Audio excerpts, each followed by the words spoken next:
This is Kal Kat, the Kal Katster, and I saw a movie. Now, a couple of weeks ago I saw Dune Part 2, apparently, and forgot completely about it. Now I've seen Ghostbusters Frozen Empire. Yeah. So yeah, now I've seen Ghostbusters Frozen Empire. I'll tell you all about it. This review may contain spoilers for the movie. Now, the first Ghostbusters movie in 1984 is, of course, a classic. The second one in 1989 was actually garbage. It was terrible. It was one with the original cast. It was bad. It was actually really bad. The 2016 one, which I saw with Mark's Cards, was it was okay. It had issues, but it was okay. Then we come to Afterlife, which Mark's Cards refuses to see because it has a cloying, sentimental scene with a dead ghost right at the end. He doesn't want to see anything like that, even though the rest of the movie is pretty good. It's actually pretty good. In some cases, really good. The sentimentality is the problem with that one. And the director was right. So you figured it's his kid doing the movie. It would be sentimental, of course. Sony is trying for this like Ghost Corps universe thing. So yeah. With this new movie, they borrowed elements from the animated show, The Real Ghostbusters.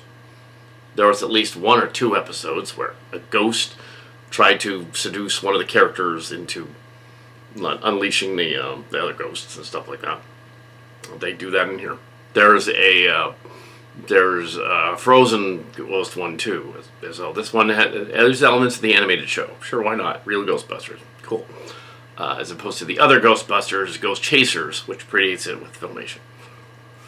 Ghost Chasers and Ghostbusters aren't really related. There's lots of videos on those two. Phelan Portis is probably the best one. Go and watch those two and see the difference between Ghost Chasers and Ghostbusters.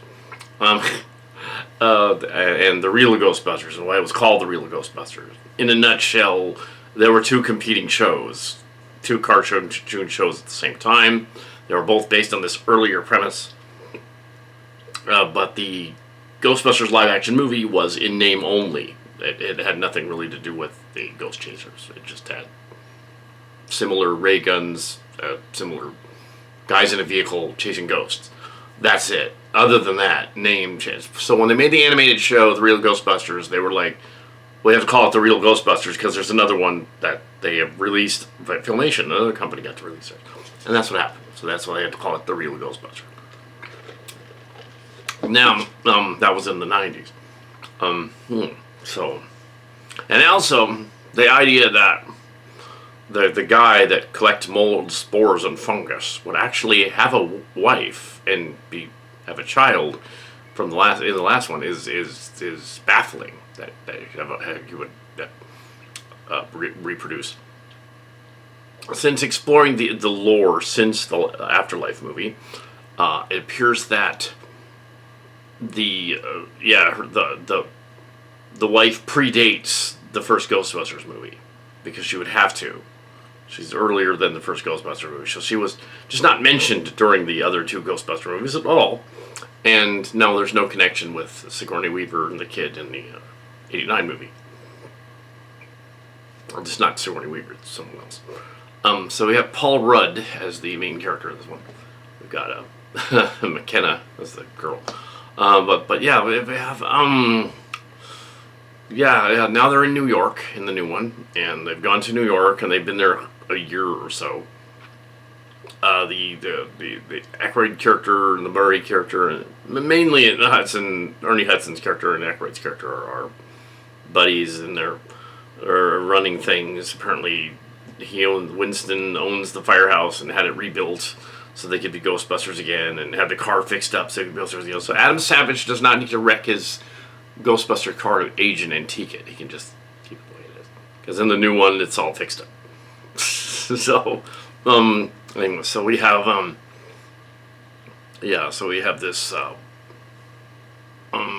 yeah, there are Ghostbusters again, and there's other proxy Ghostbusters, and there's like they've constructed a sort of sophisticated Batman Batcave 60s Batcave type of ghost area where they can go hang out and trap more ghosts with larger ghost traps than the one that's in the firehouse that is breaking in the movie, and they have to move the ghosts. The story opens in the movie with it's 1904, and there's an evil puzzle box, an evil sphere puzzle box, and which is kind of like the evil painting in Ghostbusters 2. And the evil puzzle box is calling to the other ghosts to help it out. Evil puzzle box. Ooh. And it falls into the hands of this kind of crazy Indian guy. I think it's the guy that played the kid in the guy in yeah, it's the guy from that other show. It's him. I forget the name. It's the dude from Harold and Kumar, I think. Might be. And he's got this weird house, and he's got this weird dungeon underneath. They go there to his house at one point. And they think it's a sex dungeon. It's not. And they keep making there's like some off-color jokes here and there, so it's similar to the first movie. The feel of it is more similar to the first movie. I think the current director was trying to make it, seem more like the first one, and do for the working schlubs doing things with their sort of like more like Powerline guys and exterminators, and this one's sort of like they were exterminators originally, ghost exterminators, basically. So they have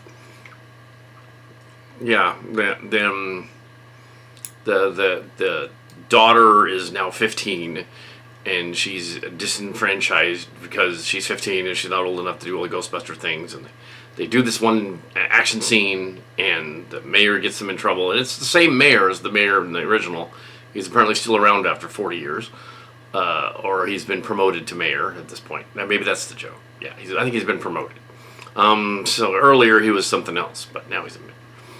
So they have some references to the other movies. We do have a scene in the library where Patton Oswalt shows up and tells us all about ancient pre-Sumerian alien voice recordings and explains all about that. Exposition dump, basically, with some pre-Sumerian tablets walking around and stuff. But it's not supposed to be Gozer again. It's some other dude with horns. They get his horns ripped off. Now it explains the horns that they find in the dungeon that the guy has. That they're from the bad guy. So right away we have, it's kind of convoluted. And so the girl is sad, depressed, because she's a teenager. She goes out to play chess in the park, and a ghost starts to play chess with her. And you're like, oh, they're gonna do the whole, they're gonna do like a ghost is trying to like get to her so the ghost can unleash her friend who's in the box. Okay, got it. It's the plot of one of the animated ones. All right, fine. That works. That works. I mean, yeah, it's clearly she's like being used by the bad guy to unleash the ghost. And that comes up later. I won't give all the details of that. There's really no problem. The Red Letter Media has done a review of it, and I'm sure they went into extreme detail. And also, I haven't watched that review yet. And I haven't watched the Phelan Portas review either, with him and his wife, Allison. I'm going to wait on those. I'm going to do mine first and post mine first. But yeah, we have Aykroyd acting crazy and spacey about like ghosts and things. We have Bill Murray cracking a joke here and there. He's in it. There's Janine characters in it as their I guess their boss, not their secretary anymore. She's more like their like landlord. Makes a little more sense.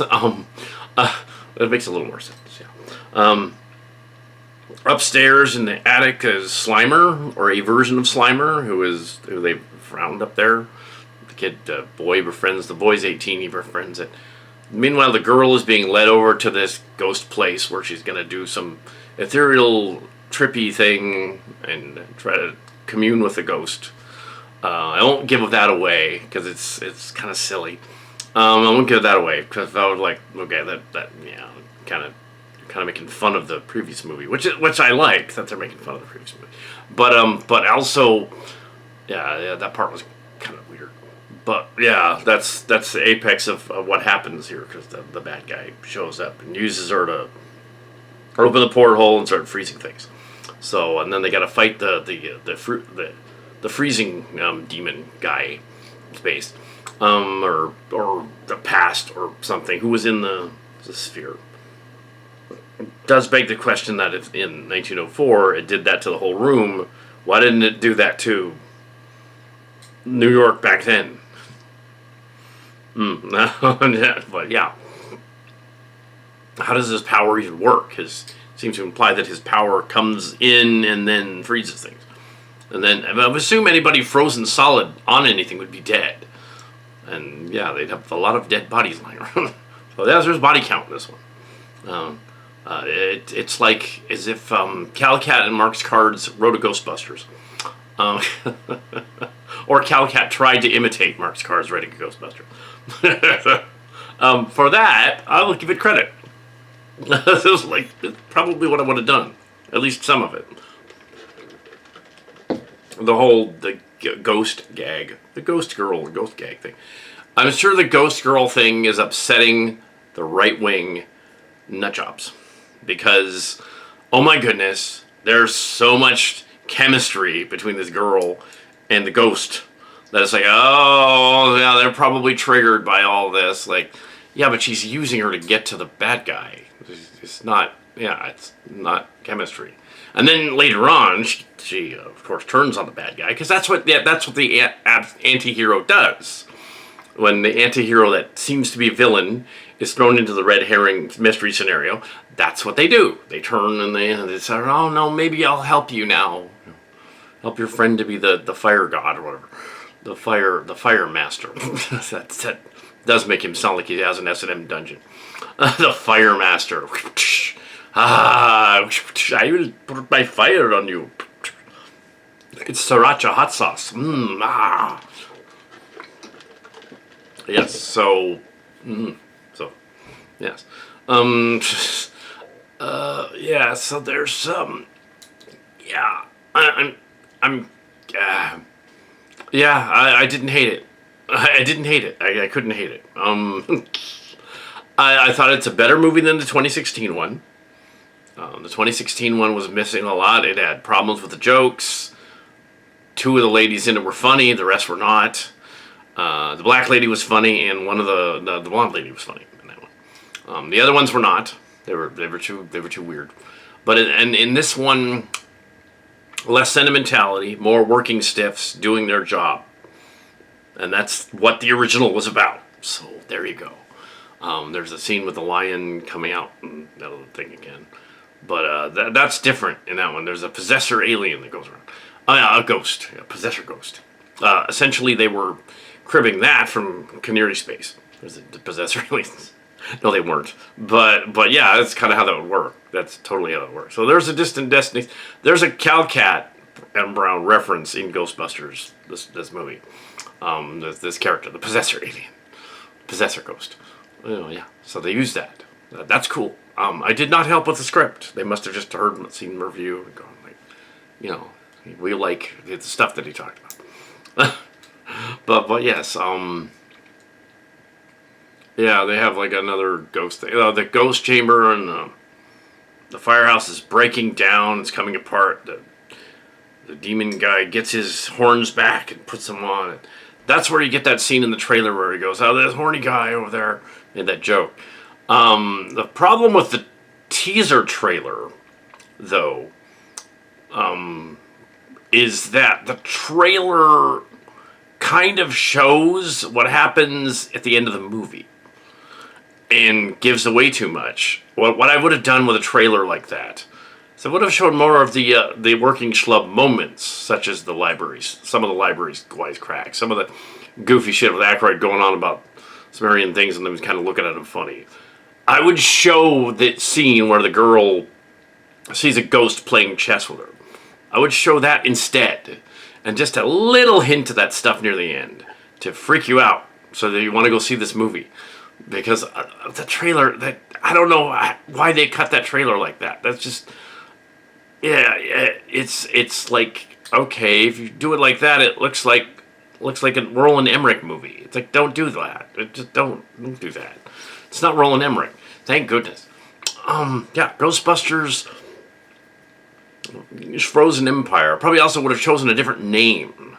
Maybe Ghostbusters the freezing demon bad guy or something, or Ghostbusters the Frozen Curse or something. You know, because Frozen Empire makes it sound like it's a like it's like a Marvel movie, and it isn't. And they're not Marvel characters.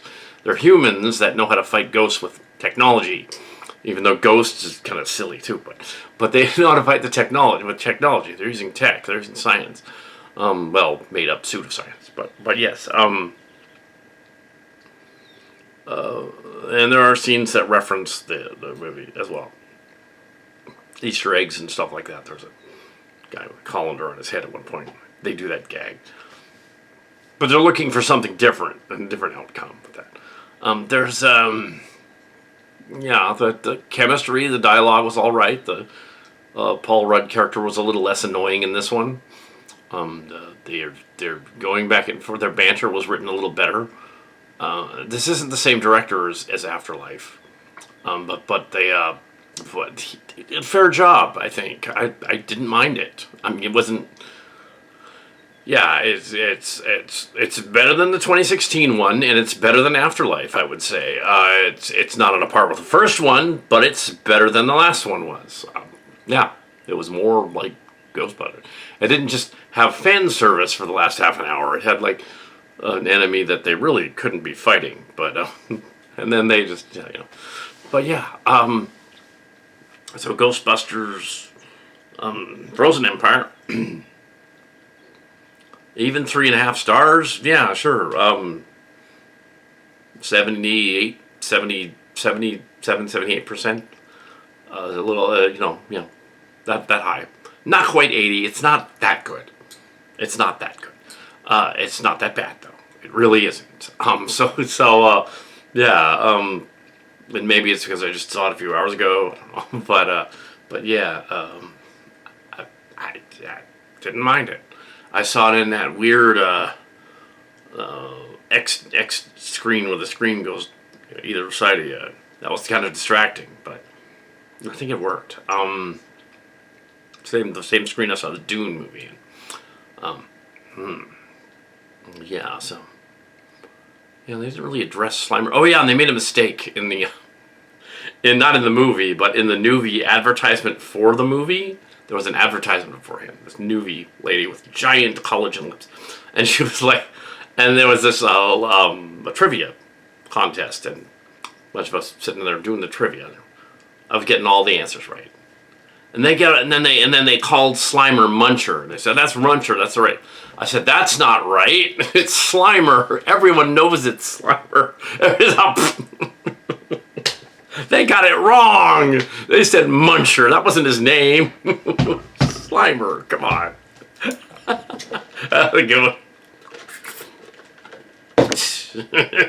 don't know what the other question was like. Yeah. The other questions were just mundane, but Slimer. His name is Slimer. They even had an animated show. They called it Slimer and the Real Ghostbusters. The final season. I was like, guys. And then there was Extreme Ghostbusters. This is actually kind of an homage to Extreme Ghostbusters a little bit. A little bit. So yeah, they do reference the animated Ghostbusters. They have Ecto 2 in it. So for those of you that want this, the animated universe actually happened. Apparently. Yeah. Ghost Core. No, they need to cast in this movie. They need take Brian's story out of retirement and have him in this story, because that'd be awesome. In the next one, Hollywood, find Brian's story, put him in there. I'll also show up. That'd be cool too. Yeah, they're not gonna do that. I didn't even watch the video on Adam Savage touring the current version of the Firehouse because I didn't want to see anything given away. But yeah, yeah. So there is the Ghostbuster movie. And as for the previews that they were showing, most of them were mundane and boring. It's one of war action movies, some kind of.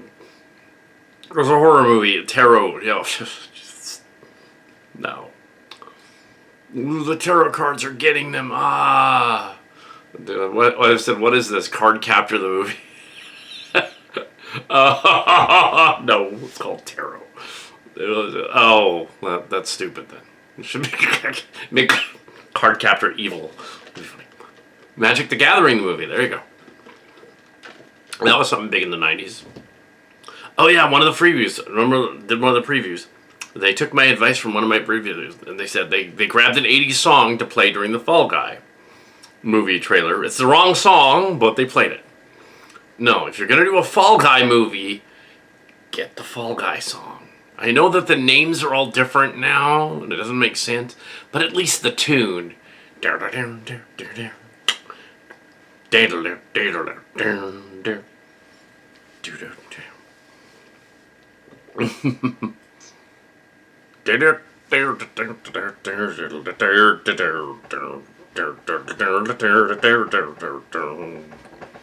that kind of thing. Make Eastwood look so fine. Yeah, something like that. It's like, yeah. On leave with Cheryl T, going fast with a girl named Bo. But he's the unknown stunt man, and they call him Colt. Yeah, so where's that? Where's that line? Where's that line? Come on. I know it doesn't make any sense now, but, you know. Well, at least that. Yeah, you gotta have that in there. But it kind of reminds me of that Argyle movie. Like they become spies or something. Yeah. And then there's, Illuminations, Gru Part 4 or 5 or whatever, in the Gru. And he does the spy family thing too. And there's another movie about a spy family as well that does stuff. Yeah, kind of. No, Hollywood, stop. And stop remaking everything. There can't be a show complaining about the Roadhouse remake. Nobody cares about Roadhouse or about the remake. They shouldn't worry about it. Nobody wants to see that. Oh, yeah. Earlier today, discussing with an anime manga fan at the church, the Devin, about Captain Harlock, Robotech, and Macross. They've made a Captain Harlock sort of movie. They did a Star Blazers Yamato one, which was good. But we said, if they ever do a Robotech or Macross one, just do You Remember Love from '87, and do it live action, and have the Japanese do all of it, because you don't want to put any white guys in there. It isn't going to make sense, except for Roy. Roy Fokker can be white, and Claudia can be black, but everybody else is Japanese. Everybody. Captain Global could be like an Islander or something. He could be like a Hispanic. I think he kind of was, yeah. And The Rock, of course, would be Badolza. That'd be awesome. Anyway, so yeah, they're not doing that, but yeah.